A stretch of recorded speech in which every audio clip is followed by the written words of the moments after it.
बड़ी खबर यूपी के कानपुर से है। यूपी के कानपुर में जिमनी चुनाव हो रहे हैं। आपको बता दें, गोविंद नगर असेंबली हल्के के मिसवानपुर बूथ पर हंगामा हुआ है। कांग्रेस और बीजेपी में झड़प हुई है।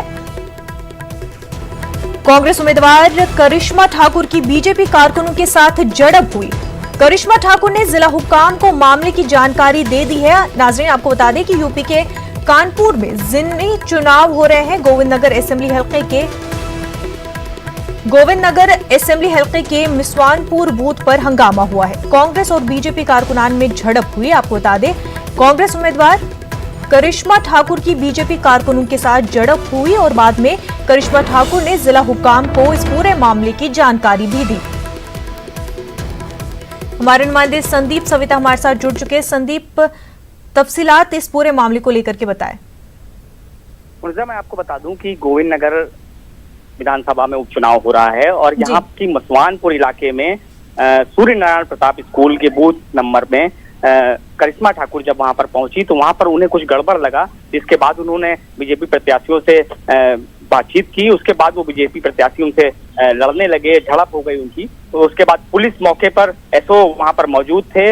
उन्होंने बातचीत करके समझाया, लेकिन वो कार्यकर्ता नहीं माने। उसके बाद जो है सीओ वहां पर पहुंचे, तब मामला शांत हुआ और बीजेपी कार्यकर्ता वहां से गए। इसकी शिकायत करिश्मा ठाकुर ने तुरंत ही जिला इंतजामिया को दिया, जिलाधिकारी को फोन करके जानकारी दी और अपनी शिकायत दर्ज कराई कि यहाँ पर बीजेपी कार्यकर्ता प्रचार कर रहे हैं, जबकि ऐसा चुनाव आयोग के नजरिए से गलत है।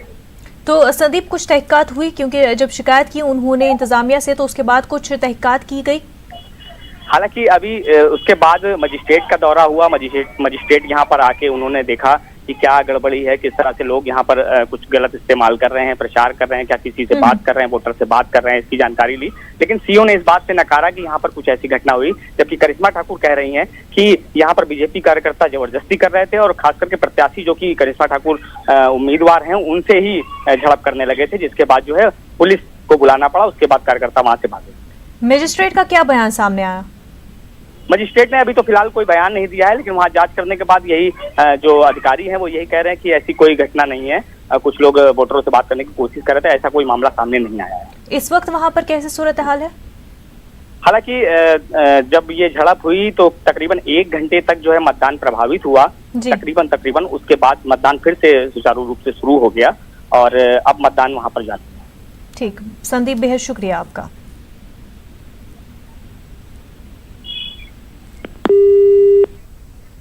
नाजरीन, आपको बता दें कि महाराष्ट्र और हरियाणा में असेंबली इंतखाबात हो रहे हैं। आज जो है लोग अपने वोट कास्ट कर रहे हैं, लोग अपने हक राय दही का इस्तेमाल कर रहे हैं, अपने लिए रिप्रेजेंटेटिव्स चूज कर रहे हैं। स्टेट इलेक्शंस हो रहे हैं महाराष्ट्र और हरियाणा में। मुद्दे बीजेपी, जहां पर बीजेपी के लिए मुद्दे नेशनल लेवल के हैं, वहीं पर कांग्रेस और दीगर पार्टियां जो है लोकल इश्यूज को एड्रेस कर रही है। लेकिन जिस तरह से देखा जा रहा है कि बीजेपी ने जिस लेवल पर लोकसभा इलेक्शंस में मुद्दे उठाए थे, जिस तरह से उनका प्रचार किया था, स्टेट इलेक्शन में भी बीजेपी ने कुछ वैसा ही किया है। कैंपेनिंग अगर देखी जाए, कैंपेनिंग अगर तमाम तर पार्टियों की देखी जाए, बीजेपी का उसी जोश और खरोश के साथ कैंपेनिंग हुई और उसी बड़े लेवल पर साथ ही साथ वही मुद्दे, नेशनल लेवल के मुद्दे ही बीजेपी ने उठाए। जबकि अगर कांग्रेस की बात करें, कांग्रेस ने लोकल इश्यूज को एड्रेस करने की कोशिश की। जिस तरह से महाराष्ट्र में जो जॉब्स है, इकोनॉमिक स्लो डाउन है, उनको लेने की कोशिश की। लेकिन एक काफी फर्क देखने को मिला बीजेपी की कैंपेनिंग में और साथ ही साथ कांग्रेस की कैंपेनिंग में, जहां पर बीजेपी की कैंपेनिंग में बहुत बड़े लेवल पर हुई। अमित शाह, मोदी, बीजेपी के बड़े चेहरे कैंपेनिंग में सामने आए और बड़े पैमाने पर कैंपेनिंग की महाराष्ट्र हरियाणा में। वहीं कांग्रेस का उस लिहाज से काफी कम वो कैंपेनिंग उतनी ज्यादा जोश खरोश के साथ नहीं देखी गई। ना ही कांग्रेस के पास कुछ ऐसा नैरेटिव था जो कि बीजेपी के नैरेटिव को काउंटर कर सके, क्योंकि बीजेपी ने नेशनल लेवल इश्यूज उठाए, 370 का इशू उठाया, साथ ही साथ स्मृति ईरानी को सुन लेते हैं, वो क्या कुछ कह रही है। अपनी जगह अपना मोहल्ला कहेंगे तो कैसा लगता है उनके बीच में? जहाँ पे मैं 20 साल से यहाँ रह रही हूँ।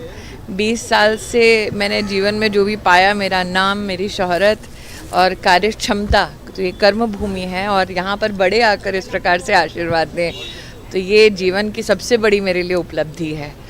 और शायद यही रिश्ते हैं जिसके लिए मुंबई विख्यात है।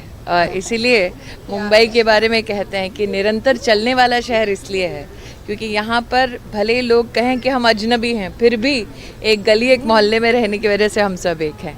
आज लोकतंत्र के उत्सव में सब बाहर आए, सब अपने अपने लोकतंत्र के माध्यम से अपने अपने अधिकारों का, अपनी जिम्मेदारियों की पूर्ति कर रहे हैं।